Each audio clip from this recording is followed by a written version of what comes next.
Hello students, welcome back for the part 7th session of Assessment of Companies chapter in the subject of Business Taxation for final year BCom students.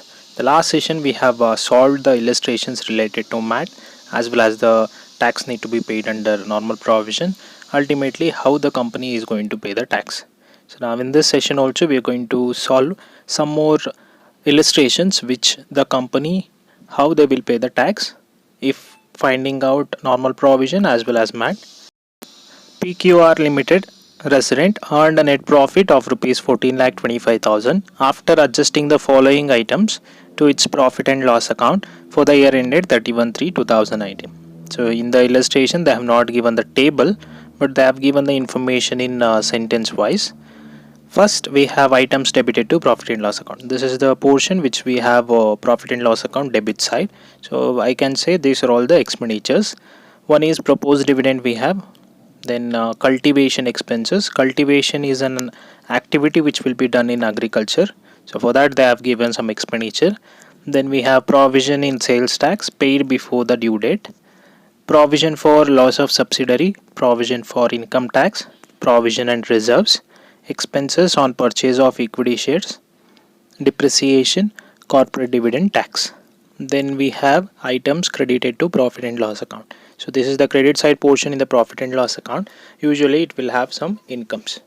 One is agricultural income. Second one, long-term capital gain on sale of equity shares, that is listed equity shares. Then we have profit from speculation, income from units of UTI, that is Unit Trust of India. Apart from that we have some information in the additional information.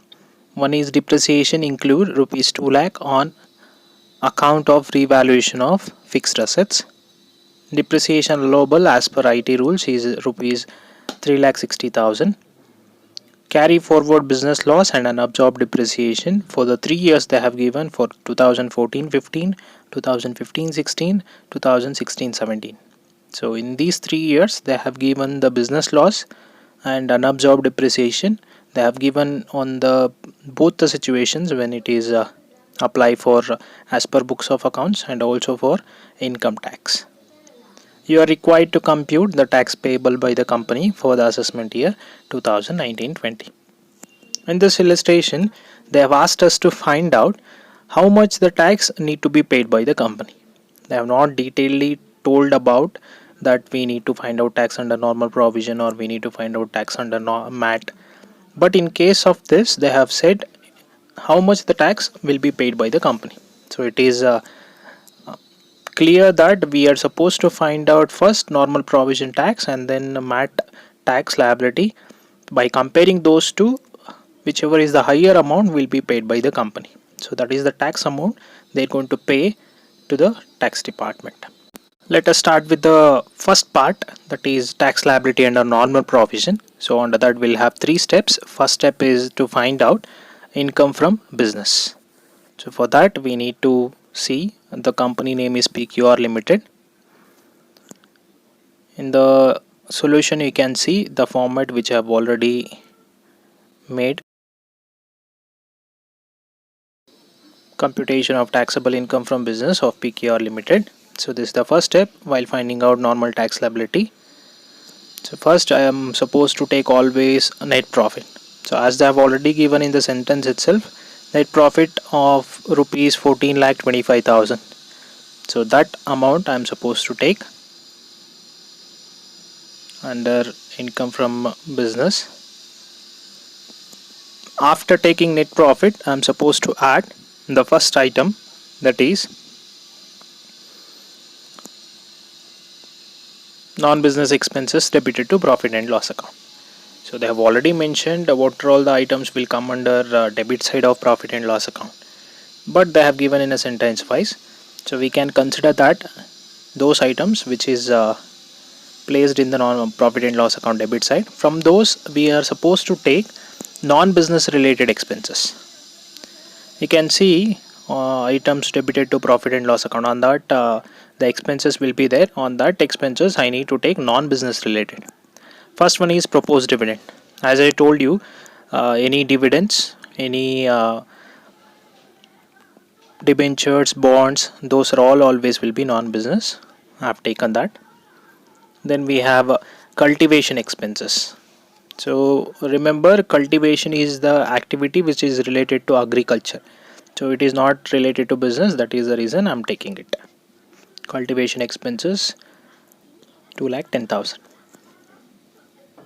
Then we have provision in sales tax paid before the due date. So usually provision will be nothing but we are supposed to pay in the future.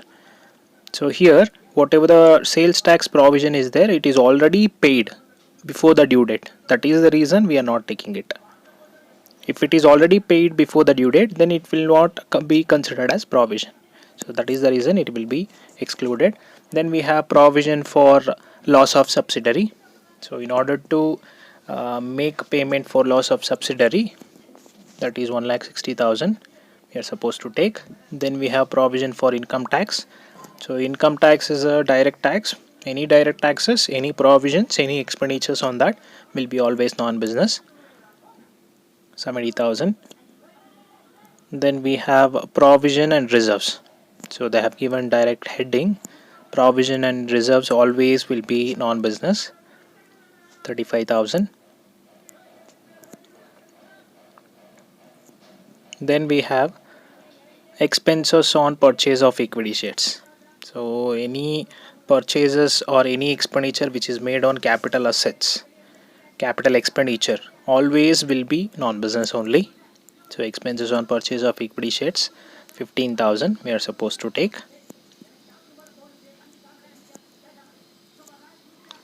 And then we have depreciation, which is the amount of 4,40,000. We are supposed to check whether it is allowable as per IT rules or not. In the additional information, they have said it is also allowable as per IT rules. So we need to take the amount of 4,40,000, and we are supposed to deduct that additional information while doing in the income from business. So next we have corporate dividend tax, that is 75,000. As I told you, any dividend distribution tax, corporate dividend tax will be always non-business, amount of 75,000. So apart from these information, we don't have any other information under profit and loss account debit side. So we can close the first point. The second point is related to business income not credited to profit and loss account. This will be there in adjustment or additional information. And additional information we have only three. On that we don't have any business income, that will be nil. Overvaluation of opening stock. In the illustration we don't have any opening stock as well as closing stock. Then there will be no overvaluation and undervaluation. So both will be nil. Then we are supposed to do the total of all the items what we entered on the inner column. So we'll get a total of 10,95,000 that we are supposed to add with net profit. We'll get 25,20,000. Then we need to go with the less portion, that is we are supposed to deduct some of the items. First point is non-business income credited to profit and loss account. On the profit and loss account credit side, so as you can see, there will be some incomes. On those incomes we are supposed to take non-business related. First one is agricultural income. So as the name suggests, it is not related to business, so you can easily take agricultural income is 2,20,000. Then we have long-term capital gain on sale of equity shares. So any long-term capital gains or any capital assets sold, from that they are getting income, that also will be non-business income. So let us consider this long-term capital gain on sale of equity shares, that is listed equity shares, 4,30,000. So apart from this we have two more items. So one is profit from speculation. Speculation is a business activity, so it is not a non-business. Speculation is a business activity. We are going to consider it as a business activity only. So this is also business income, that is the reason we are not taking. And lastly we have income from units of UTI, Unit Trust of India. So Unit Trust of India is not a part of business income, so that we are supposed to take. After that we don't have any other income on the credit side of profit and loss account. First point is done. Second point, business expenses not debited to profit and loss account. On the adjustment, we will have always depreciation. So that depreciation allowable will be considered as business expenditure that we are supposed to take as per IT rules only. That is 3,60,000. And also we have first one, that is depreciation include 2 lakh on account of revaluation of fixed assets. So that information we are not going to take. That is the information which is related to book profit while calculating MAT. So let us take 3,60,000 here. So apart from it, we have overvaluation of closing stock, that will be nil, and also we have undervaluation of opening stock, that will be also nil. So total of that, those items are 10,60,000. We are supposed to deduct with the above amount, that is the amount of 14,60,000 is taxable income from business. Now the second step we are supposed to calculate, that is the step 2, which is the heading calculation of total income or taxable income. So for this step, while doing this, just see the information what we have done in step 1. So on the step 1, we will have the information of non-business income. So on those non-business income only, we are supposed to take some of the information here. Almost all the information usually will be taken from first step only. So apart from that, some information will be there in the illustration. So as you can see, non-business income credited to profit and loss account on the less portion.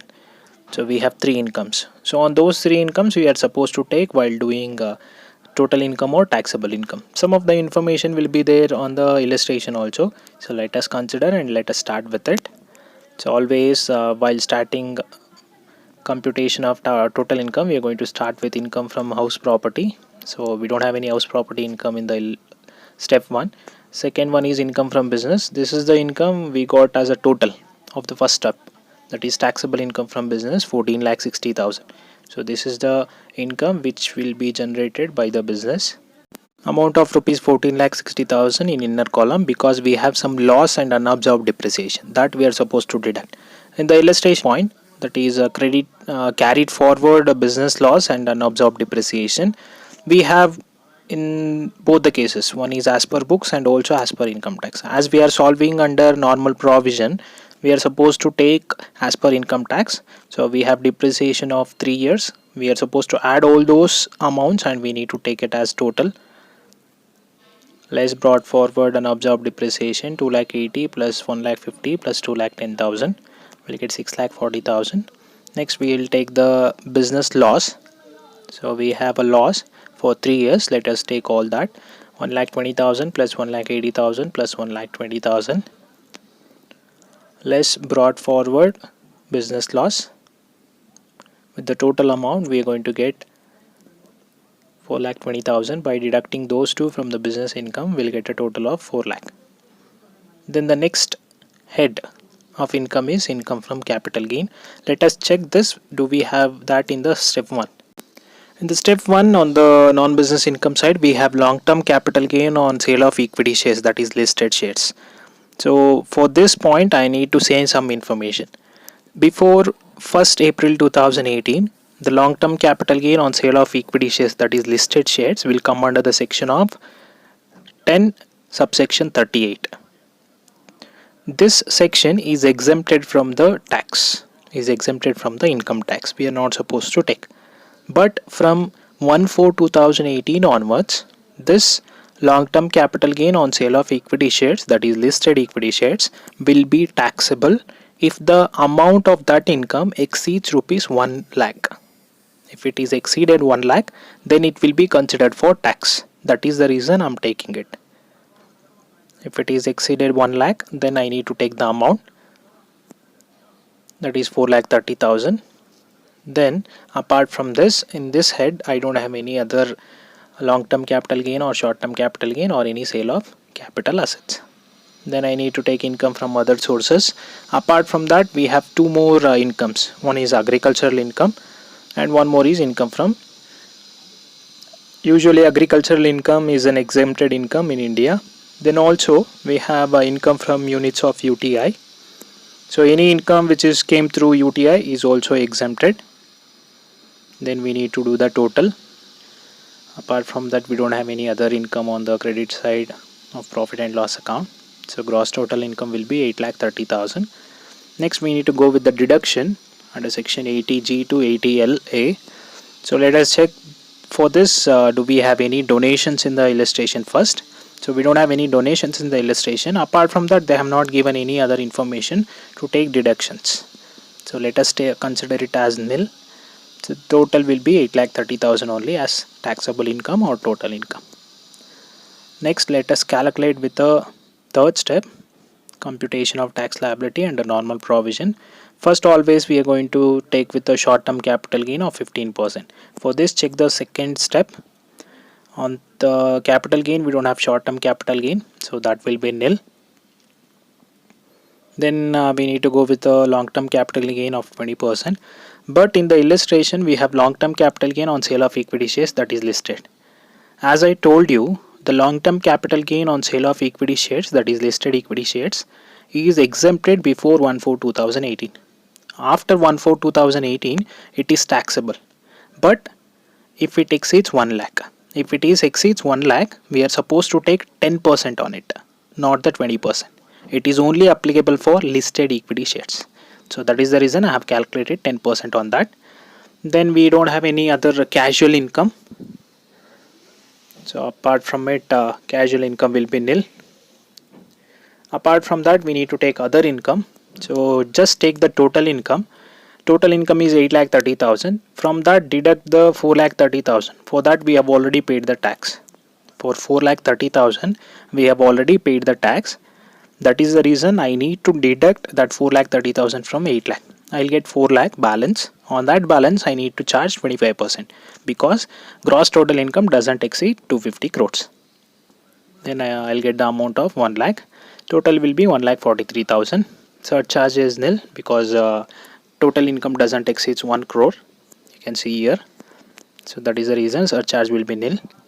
So total will be same 1,43,000. Then I need to charge with health and education says 4% on the amount of 1,43,000.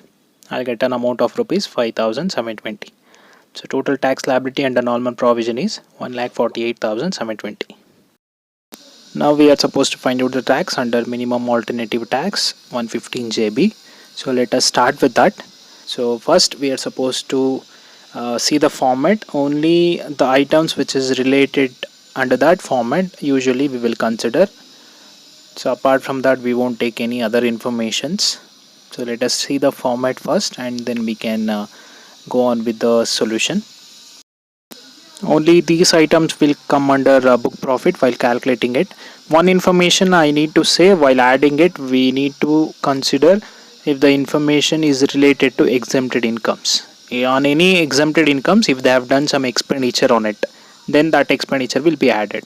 So let us consider the information what is there in the illustration. That is the reason I'm leaving the blank format. So let us consider one by one what is there in the illustration. So starting with the debit side of profit and loss account. So first let us take out the profit and loss as per Companies Act, that is 14,25,000. Then we need to add from the debit side whatever the amount we have. On those we are supposed to take the items which is related to that format. So let us consider one by one. So proposed dividend will come under that format. So let us take it first. Proposed dividend with the amount of rupees 90,000. Then on the debit side we have cultivation expenses. As I told you, exempted income we have agricultural income. You can see on the credit side of profit and loss account we have agricultural income. On that agricultural activity they have done some expenses, that is cultivation expenses. On any exempted income, if they have done expenditure, that will be added to the book profit.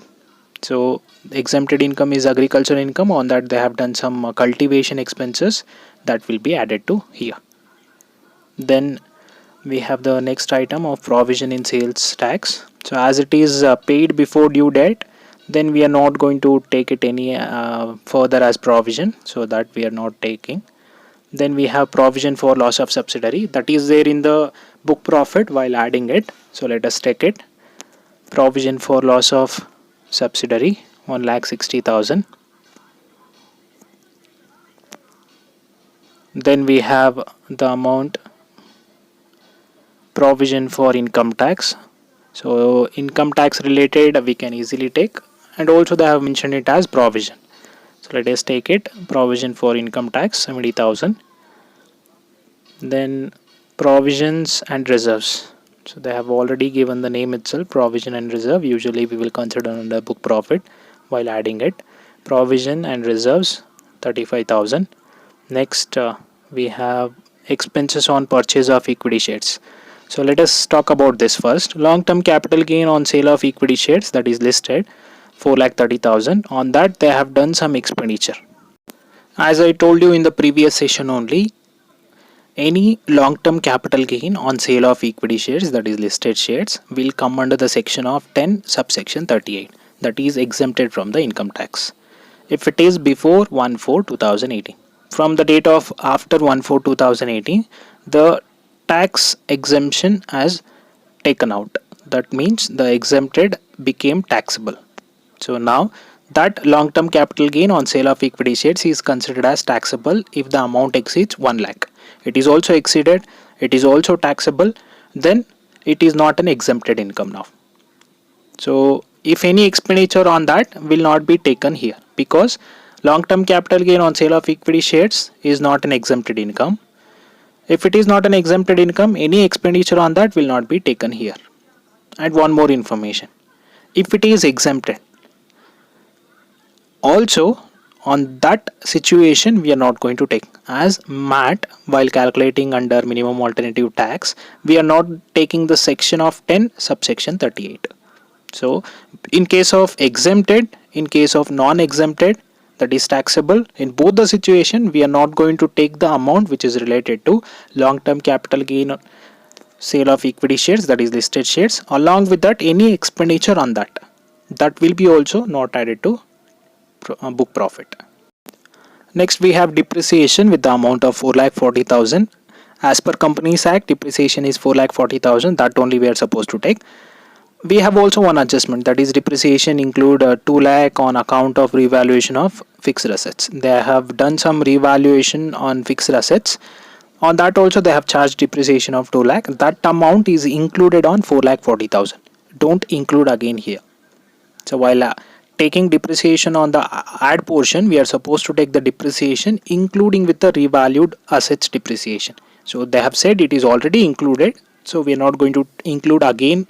So let us take the depreciation value as it is what we have, that is depreciation of rupees 4,40,000. So let us consider this on the side of book profit. Apart from this, we have corporate dividend tax 75,000. As I told you, dividend distribution tax, proposed dividend, any dividends, corporate dividend tax will be considered on book profit. Apart from that, on the debit side we don't have any other information which is related to the format of book profit. So let us do the total, and let us add that total with the net profit. If I add all those inner column amount, I'll get 10,80,000. From that I need to add net profit. I'll get a total of 25,05,000. So now I need to do a deduction or less some of the portion which is related to book profit. So as per the format, I need to take the first information as depreciation always. Let us start always with the depreciation while doing less. This depreciation we are supposed to take as per books of accounts. In the adjustment we have as per IT rules. That as per IT rules amount we are not going to take. We need to take the profit and loss account debit side. We have 4,40,000 that we are supposed to take. From that difference, I usually say that always if any differences or any revaluation of fixed assets or any assets depreciation is there, we are supposed to exclude it. So now we got the information of that. So let us take the depreciation value of 4,40,000. We need to deduct the depreciation on revalued asset. So I have deducted 2 lakh. I'll get the total amount of 2,40,000. Now I need to go with the information of profit and loss account credit side on those. So let us take one by one. First one is agricultural income. So as I told you, agricultural income is exempted under section 10. So any exempted income we can take, that is agricultural income 2,20,000. Then we have long-term capital gain on sale of equity shares, that is listed shares. As I told you, even if it is exempted or even if it is taxable, we are not going to take under minimum alternative tax. Then we have profit from speculation. So speculation is a business activity. So that business activity we are not going to take under MAT or book profit. So let us take the last one, income from units of UTI. So as I told you, any units which is related to Unit Trust of India, if it is income coming through that, then it will be also exempted. So exempted income we can take under book profit. So let us take that 50,000. Then we need to check, other than that we don't have any other information on the credit side. So lastly, as I told you, information which is related to business loss as unabsorbed depreciation we need to take. So let us take that brought forward business loss as per books of accounts, comparing with unabsorbed depreciation as per books of accounts, whichever is the least we are supposed to take. So you can see in the illustration with a third adjustment, carry forward business loss and unabsorbed depreciation. So we have under two aspects, one is as per books and one is as per income tax. So as we are doing under book profit, we need to take only as per books or Companies Act. So let us take the loss first of all the years. So by adding it, I will get 5,50,000. Then let us take the unabsorbed depreciation. So by adding it, all the years unabsorbed depreciation, I need to take a total of. So I'll get a total amount of 8,30,000. So by comparing with that, I need to take the least amount. So lowest amount 5,50,000. Apart from that, we don't have any other information in the illustration to take under book profit. So let us do the total. I'll get 10,60,000. I need to deduct with the amount 14,45,000 is the book profit, which is under section 115 JB. After this, I need to calculate the step 2. So that is the tax liability under MAT 115 JB. So let us start with the MAT on book profit. I supposed to take 18.5%. I got a book profit of 14,45,000. On that 14,45,000, I need to take 18.5%. I'll get 2,67,325. Then I need to add surcharge. So the book profit doesn't exceed 1 crore. So that is the reason it will be also nil. Total will be same, 2,67,325. Then for that amount, I need to add health and education cess. Health and education cess will be calculated at 4%, which is on the tax total amount. 2,67,325 into 4%, which an amount of rupees 10,693 will be the health and education cess. By adding to that, I'll get a total tax liability under MAT as 2,78,018 rupees. After finding out this, I need to check how much tax the company should pay. For that, you can see the part C section, computation of net tax liability which is paid by the company. First take the tax liability under normal provision, that is 1,48,720. I need to compare that with the tax liability under MAT, that is 2,78,018 rupees. So by taking these two, so I need to compare whichever is the higher, which will be paid by the company, that is 2,78,018 rupees will be paid by the company as tax. I hope you guys have understood this illustration. So let me give one more illustration. Please solve this illustration, and if you are having any doubts, please mention in the, and thank you for watching.